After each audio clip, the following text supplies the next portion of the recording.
सियासत को कहाँ देखते हैं?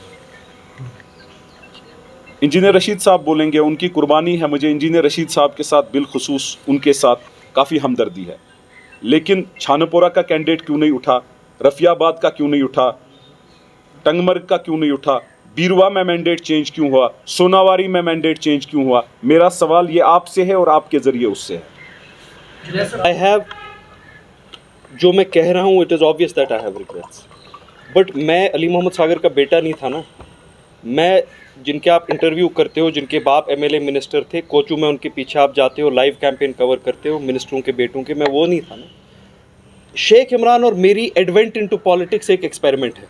अब ऐसी बात होती कि हम रोज़गार तलाश करना है, ये भी रोज़गार को लात मार के सियासत में आए और मैं भी रोज़गार को लात मार के सियासत में आया। मुझे सियासत में आने की कोई ज़रूरत नहीं थी।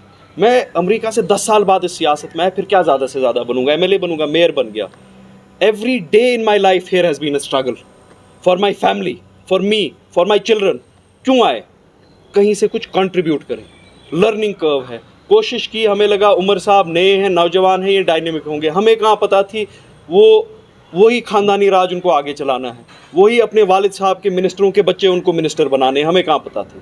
उसके बाद सजाद साहब ने बागडोर उठाई, उनने रेवोल्यूशनरी एक स्पिरिट बोला कि हमें जी यहाँ जो कब्रें हैं उनके साथ हिसाब करना है। अब कहाँ पता थी वो फिर से पीएचडी के साथ रलेंगे। जब वो पीएचडी के साथ मिले, उस दिन मैंने बयान दिया कि अगर पीएचडी के साथ मिलना होता then we would not be fighting against the National Conference. 6 महीने के बाद उन्होंने छोड़ दी पीएचडी।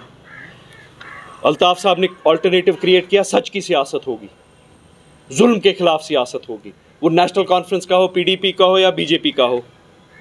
फिर उनने कहा बीजेपी और कांग्रेस में कोई फ़र्क नहीं है। और फिर एक आवाज़ जो हमारी उठी, these were unacceptable to those organisations. हमें बार बार कहा गया आप अनरियलिस्टिक हो, आप जी जहादी बन गए हो, ये चीज़ यहाँ नहीं चलेगी। लेकिन गुलामी नहीं करेंगे ना। So I do regret it, but I don't regret the fact I have tried. I will try till my last breath. मुझसे अभी भी गलतियाँ हो सकती हैं, लेकिन मेरी नीयत सही है कि कश्मीरी को एक क्रेडिबल ऑल्टरनेटिव बने। अगर हम दो उसमें कोई पहल कर सकते हैं या कोई उसका हिस्सा बन सकते हैं, हम इंशाल्लाह ताला ज़रूर। सर, जो आइडिया आपने दिया मुस्लिम का भी है और दूसरे मज़हब से ताल्लुक़ रखने वाले अफराद भी हैं, तो क्या उसमें उनके लिए जगह हो? देखिए, यही गलती थी जब शेख साहब से हमारे जद अजदाद जो थे, मेरे जो नाना थे वो मुस्लिम कॉन्फ्रेंस के 7 रुकनों में से एक थे। उनसे सवाल किया आपने मुस्लिम कॉन्फ्रेंस को नेशनल कॉन्फ्रेंस में क्यों कन्वर्ट किया? कहा देखिए जी, बोधराज ने मुझे कहा हम भी हैं ना, हम भी हैं ना, हम भी हैं। दीन इस्लाम में जो अक़लियत है उनकी हिफाजत, उनका मुहाफ़िज़ बनना, उनकी हिफाजत करना तो हमारे दीन का एक हिस्सा है। सो मुस्लिम कॉन्फ्रेंस अगर बनी या मुस्लिम जमात सियासत में बनी, उनकी एक दीनी जिम्मेदारी है अक़लियतों पे उनका हक पहुंचाना। एक्सक्लूजन नहीं है, वो इंक्लूजन है, लेकिन इंक्लूजन विथ प्राइड। पहले अपनी आइडेंटिटी को मानना है, आइडेंटिटी को खम करना, आइडेंटिटी को कहीं अब्जॉर्ब होने देना, कहीं छुपाना, वो ऑनेस्टी नहीं है। और मुझे एक चीज़ बोलिए, यही सवाल मैं आपसे पूछूंगा, आरएसएस और बीजेपी का पूरे मुल्क में इनकी हुकूमत है, इतने स्टेट्स में है, एक मेंबर पार्लियामेंट, एक एमएलए इनका है नहीं, तो ये कैसे सबका साथ सबका विकास कहते हैं?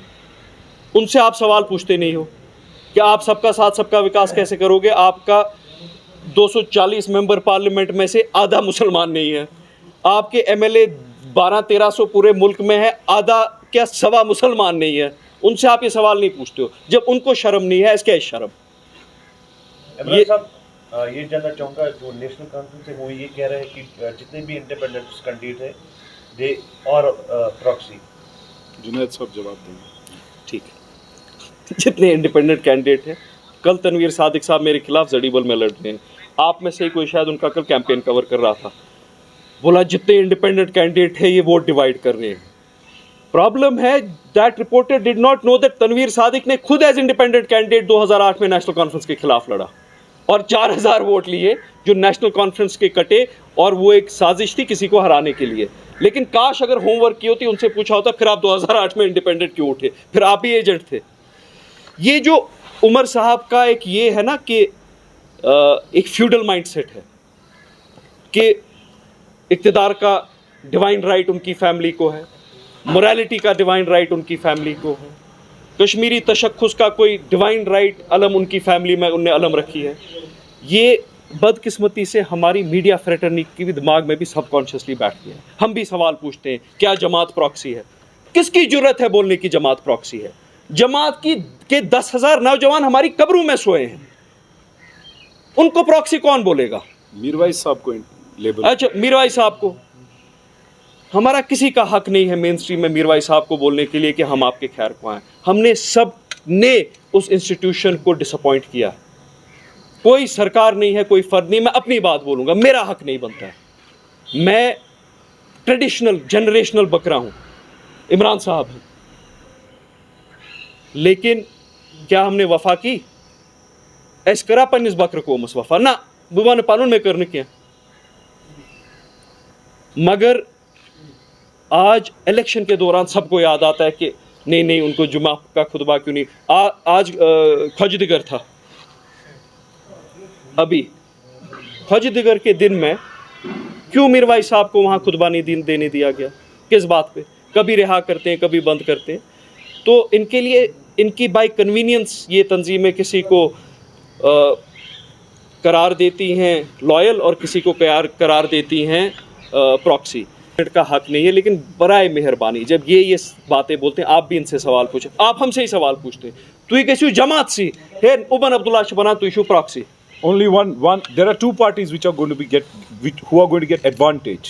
Advantage जो मिलेगी दो पार्टियों को मिलेगी आज मीरवाइज साहब के बंद होने से, क्योंकि मीरवाइज साहब का बंद करना का नज़रबंद करने का जो ये सिलसिला है, ये तो नेशनल कॉन्फ्रेंस ने इजाद किया है। एक बीजेपी, दूसरा नेशनल कॉन्फ्रेंस। क्यों? ये आया है, मीरवाइज साहब बीजेपी को कभी सपोर्ट करने के लिए नहीं बोलेंगे और मीरवाइज साहब और उनके फॉलोअर्स नेशनल कॉन्फ्रेंस को कभी सपोर्ट नहीं करेंगे। तो उनको बंद करने का मकसद है एक साजिश कि ये बोले ना, लेकिन फिर भी मैं शुक्रगुजार हूं मीरवाइज साहब का कि जहां उनको मौका मिलता है वो बोलते हैं, हिम्मत रखते हैं।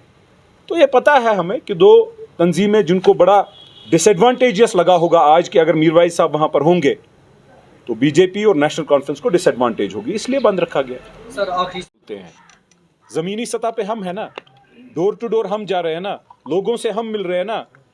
बॉयकॉट के प्रोडक्ट अब ये देख रहे हैं कि वोट पड़ने लगे हैं, वोट पड़ रहे हैं, कोई जीत सकता है, तो उसको ये डाइवर्जन देके डिवाइड बोला जा रहा है। मुझे बताइए, अगर उल्ला साहब ने इलेक्शन लड़ा, वोट लिए, शरीफ नफ्स वोट लिए, तब डिवाइड क्यों नहीं था?